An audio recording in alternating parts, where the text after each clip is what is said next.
Make breakfast. We sit down. We're having breakfast. And we'd been working on a puzzle. So they wanted more bacon, got more bacon. And then, you know how it goes. Yeah. And so then we had a puzzle. So we went back up to work on the puzzle. I'm still in my workout clothes. Right. And we're working on the puzzle. And the phone rings. Right. So I said, Auntie will be right back. And it was the president. And he told me his decision. And I'll tell you, the first thing I asked him is, are you sure? Because what a big decision. Yeah. And historic. Oh, yeah. And we talked for a while. Meanwhile, I went back into the room where the girls were, and I'm like, go get your father. Because I knew he'd be up somewhere. And so we laughed afterwards. Nick is their father. We laughed that Amara, the elder one, was kind of like Paul Revere, and Leela, the younger one, was Paul Revere's horse. But, you know, so there were these, it was a real split screen, obviously. And then the rest of the day was, I mean, it was surreal. I'll tell you honestly, one of the first people I called was my pastor. I mean, I needed to talk to God, you know, and to pray. Yeah. It was, I understood in real time what was happening, and obviously then it really set in the hours and days to come. But Madam it was quite a day. We are very happy to see you here. Thank you. Thank you. for I'm glad coming. to be with you. As Vice President, you've worked very closely with President Biden for almost 4 years. He was here on our show, and he said there wasn't a single thing that he did that you could not do. What do you think would be the biggest specific difference between your presidency and a Biden presidency? Well, we're obviously two different people, and we have a lot of shared life experiences. For example, the way we feel about our family and our parents and so on. But we're also different people, and I will bring those sensibilities to how I lead. You know, for example, I know we're going to talk today, but one of the issues that I'm very focused on is what we do around home health care. Yes. I have done a lot of work as it relates to, sadly, but violence against women and children. I care a lot about that.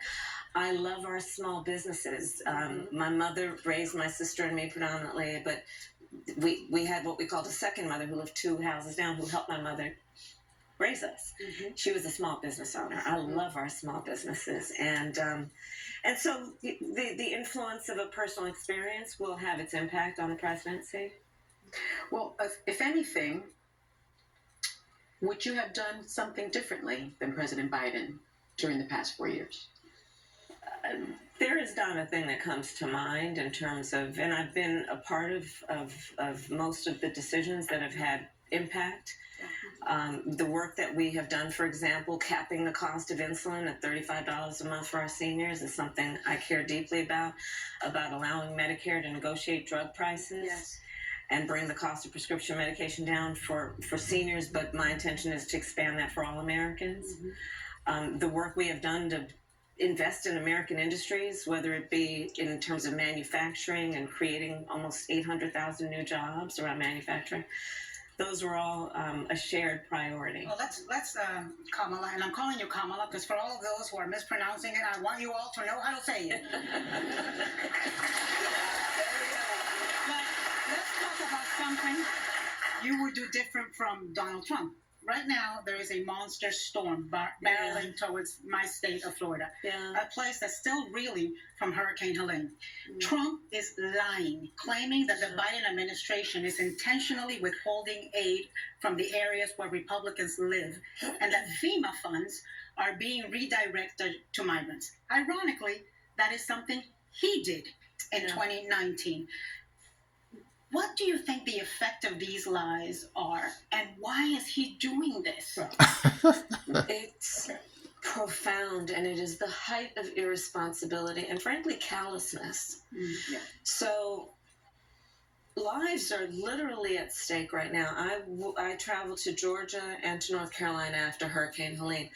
In Georgia, I met a woman who just days earlier, her husband was killed in their home by a fallen tree. No. Days later, I met with her and her daughter. You can imagine the pain, the shock that they are still in about what they experienced, what they witnessed. I mean, we're talking about real human beings and their lives, and them losing everything. Everything. This woman lost her husband, her child lost her father. People are losing their home with no hope of ever being able to reconstruct or return.